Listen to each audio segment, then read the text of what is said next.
In April of 1972, astronaut Charles Moss Duke traveled to the Moon as part of the Apollo 16 mission. As they approached our satellite, the astronauts saw strange flashes on its surface. Real fireworks started right in front of them. He wasn't alone in witnessing this strange phenomenon. Almost every astronaut on the lunar expeditions mentioned the unusual glow. Furthermore, the lunar flashes were also detected from Earth. In September of 2022, Rupin Ariza from Columbia shot a 5-minute video that clearly shows the lunar fireworks. But what kind of odd phenomenon is this, and why hasn't science been able to solve the lunar anomalies for so many decades? Despite being closer to us than any other space object, the Moon still baffles scientists. People began wondering about its origin thousands of years ago. In the ancient city of Tiwanaku, on the walls of the ancient temple of Colossus Soil, there are writings preserved according to which the Moon emerged about 12,000 years ago. Drawings of the Hopi people include a ciphered story of how the Moon brought disasters never seen before.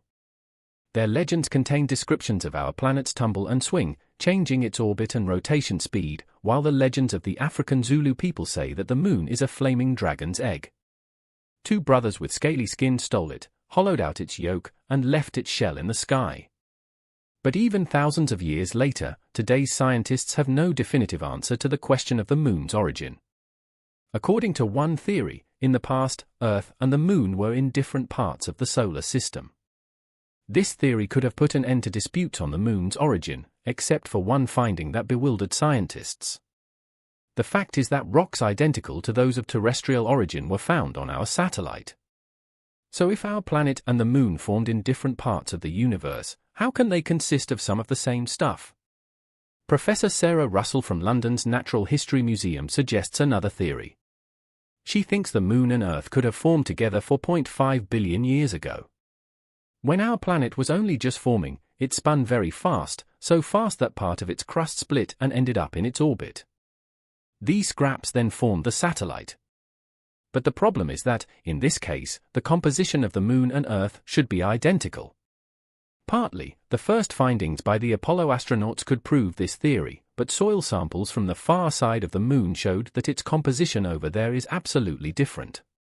An explanation for this inconsistency can be found in the giant impact hypothesis. In 1898, English astronomer George Darwin suggested that 4.5 billion years ago, Earth collided with a protoplanet called Theia, about the size of Mars. This impact was so powerful that it could have destroyed the Earth, and life would have never appeared in the solar system. Luckily, that didn't happen. The devastating impact threw most of Theia's rock and some of Earth's mantle into Earth's orbit. These fragments eventually formed the Moon. This explains the oddities in our satellite's chemical composition. Most probably, the dark side of the Moon contained some of Theia's debris. However, this theory doesn't explain the origin of lunar rocks older than the solar system. In 1973, researchers found that some lunar rocks are over 5 billion years old. On the other hand, Earth and the other planets of the solar system formed 4.6 billion years ago. This discovery prompted researchers from the University of California to assume that the Moon actually emerged almost 2 billion years earlier than Earth. Our satellite possibly formed in another star system, then the Sun's powerful gravity captured the Moon, which eventually became Earth's satellite. If that's the case, all this time, an object that literally flew in from the depths of space has been revolving around the Earth. But the problem is that none of these scientific hypotheses has been 100% proven. In the millennia of studying the Moon, not only hasn't humankind approached the mystery of its origin, but quite the opposite, it has become even more confused. For instance, scientists know that the Moon has no magnetic field of its own, but the Apollo astronauts brought magnetized pieces of Moon rocks back with them. But they could become magnetized only under the influence of a magnetosphere, which, as mentioned, our satellite doesn't have.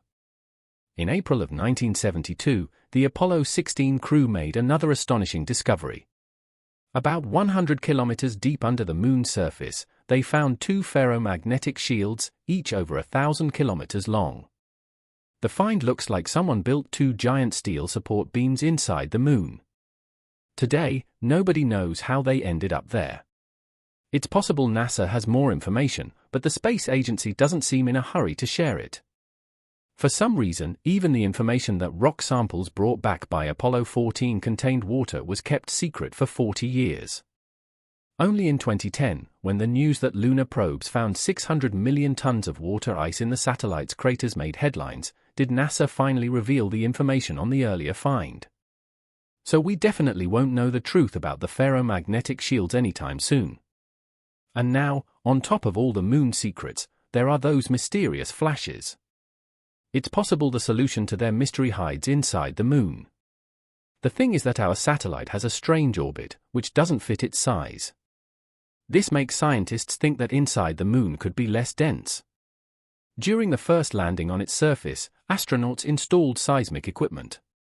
This hardware detects different kinds of activity, from meteorite impacts to artificial explosions to emergency landings of space rockets. For example, during the Apollo 12 landing, they identified a tremor which, in its force, was equivalent to the explosion of 1 ton of TNT. The equipment registered that seismic impact, but there was something unusual about it. It only peaked after 8 minutes, while its shock waves, instead of abating, went 30 times higher. Both NASA and the Apollo astronauts were awestruck by this phenomenon. Such extraordinary shockwave propagation could prove a theory proposed back in 1962 by Dr. Gordon MacDonald from NASA. In one of his articles, the scholar suggested that considering the moon is significantly less dense than Earth, it could be absolutely hollow on the inside. Lunar craters could be another proof of this theory. Every day, the moon's surface is bombarded by about 3 tons of material, but only large meteorites leave visible traces. Furthermore, the width and height of craters left by such impacts must be in a certain proportion, but for some reason, this rule doesn't apply on the moon. The study revealed that its large and small craters are basically equal. According to one hypothesis, small meteorites leave cup-shaped depressions in the moon's rocky surface, while large objects literally bore through its rocky surface, hitting a high-strength metal layer underneath. Soviet astronomers Michael Vasin and Alexander Shcherbakov, back in 1970, suggested that the moon consists of a several-mile-thick outer rocky layer covering an armored metal hull over 32 kilometers thick. Findings made by the Apollo 14 astronauts partially back up this theory. When they tried to drill through rock at the bottom of a lunar crater, they hit metals like copper, chromium, zirconium, mica, and pure titanium. Could this be the cause for the mysterious glowing, and we simply observe the flashes when meteorites impact this metal layer? But there's something eerier to the Soviet scientists' theory. They believe that inside the moon, under the metal hull, there's a habitable atmosphere.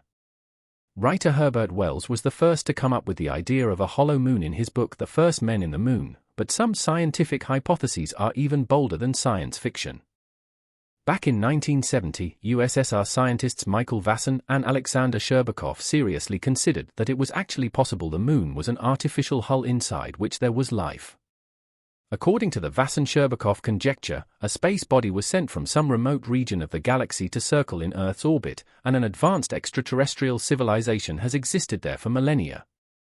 The scientists speculated that unknown creatures living inside the moon were far more developed than us Earthlings and possessed more advanced technology. According to their theory, after Earth formed, an extraterrestrial civilization built a space station to observe possible life on our planet and disguised it as a satellite. It might sound quite bizarre, but without the intervention of an extraterrestrial civilization, human life might not have appeared. The point is that the existence of life on Earth depends on the moon. Our satellite influences Earth's axial tilt, adjusting it by 1 degree every millennium. Without the moon's balance, Earth would tilt 85 degrees every million years. Earth's orientation relative to the sun would change so greatly that it wouldn't shine over the equator but over one of the poles. All the ice on the sun-facing pole would melt, leading to extreme floods. At the same time, all year round there'd be night in one hemisphere, and the other would be constantly scorched by the sun. So these aliens really could be hiding from scientists' gaze, while controlling and supporting our terrestrial life. People keep finding clues that support this hypothesis. Since 2009, NASA's Lunar Reconnaissance Orbiter has been exploring our satellite surface for future space missions. A part of its research involves lunar surface photos, which were published on Google Maps where anybody can see them. One such person, self-proclaimed UFO expert Scott Waring, found something strange on the dark side of the moon. He claims to have spotted a 15-kilometer-long alien structure in the large ancient crater Demoreus in the northern hemisphere of our satellite's far side. Waring zoomed in and realized he was looking at the side of a massive building, but studying the same spot in other moon images, the amateur astronomer found that the building had mysteriously vanished and the crater appeared in its place. Waring argued that NASA tries to hide the truth about its discoveries and cleans up any photographic evidence. But secret information does occasionally make it into the media. In 2007, photos allegedly made during the Apollo 20 mission began spreading online. They were published by astronaut William Rutledge. According to the official version, from 1961 to 1975, they launched 17 lunar missions, 11 of which were crewed. Apollo 18, 19, and 20 were called off due to financial constraints. But William Rutledge insists the Apollo 20 mission was nevertheless launched in 1976. It included William Rutledge, Alexei Leonov, and Leona Snyder. Rutledge argues that during its mission, Apollo 15 discovered an unidentified object on the moon's far side, presumably a spacecraft. 2 subsequent missions carried out reconnaissance of the terrain from orbit and took a number of pictures. According to Rutledge, Apollo 20 had the task of landing near the alien ship and studying it using rovers. The astronaut claims they successfully landed next to the mysterious massive spacecraft, which was over 3 kilometers long and 500 meters across. Compared to it, the Apollo shuttle was like a pebble against a Stonehenge slab. Rutledge says they managed to penetrate the ship and inspect it from the inside. The crew apparently found alien bodies preserved in glass tubes running through the object. The astronauts even took a head of one of them for research. He also says the crew found the remains of a 6-fingered female humanoid pilot. If this is really so, the astronauts were totally stressed out and it'd be cruel to demand evidence from them, like the alien head or at least a photo of the female humanoid. But NASA probably just expropriated the finds and keeps them a secret, as they usually do. However strange Rutledge's story may sound, since 2017 there has been new evidence in support of the theory of an alien civilization on the moon. Ken Johnston, a former director of the Data and Photo Control Department at the Lunar Receiving Laboratory, claimed he had access to original copies of the photos, films, and slides from the moon. According to Johnston, despite an order to destroy the photo archive, he saved some of the pictures in his private collection. Among them, there is, for example, a picture of a rectangular structure on the satellite. Studying such findings on the moon is the objective of a project called Search for Alien Artifacts on the Moon, founded by a researcher from the Institute of Radio Astronomy of the National Academy of Sciences of Ukraine, Alexei Arkhipov. The scholar argues that if there are really intelligent creatures on the moon, they understand that people do observe them. This is why the hypothetical extraterrestrial civilization has to gradually clear up its traces in the regions where Earth-link spacecraft appear. Alexei noticed that the mysterious flashes on our satellite become more frequent after every lunar mission. He's sure this is how the alien civilization destroys their structures and cleans out the evidence of their presence on the moon so that people won't learn of their existence for as long as possible. But what does official science say about the flashes? No matter how frenzied the alien theories are, scientists still haven't agreed on where the mysterious flashes come from. But there are 3 primary theories based on scientific research. One of them belongs to scholars from Neliota, a project created specifically to study the moon. The project uses the Great Telescope of the National Observatory of Athens rigged with a special camera. It allowed the scientists to detect up to 8 flashes per hour on the moon. The researchers believe these flashes are the glow of material that forms after asteroids hit the lunar surface. The thing is that when a small asteroid approaches Earth, it burns up in its atmosphere.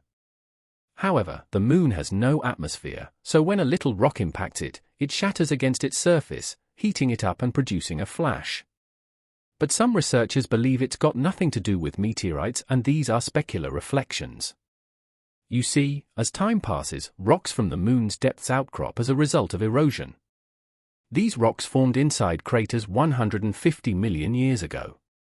When they reflect sunlight at a certain angle, we observe the flashes. But the exploration of our satellite never stops. In 2023, a new group of scholars took up studying the lunar flashes at an observatory designed particularly for this purpose.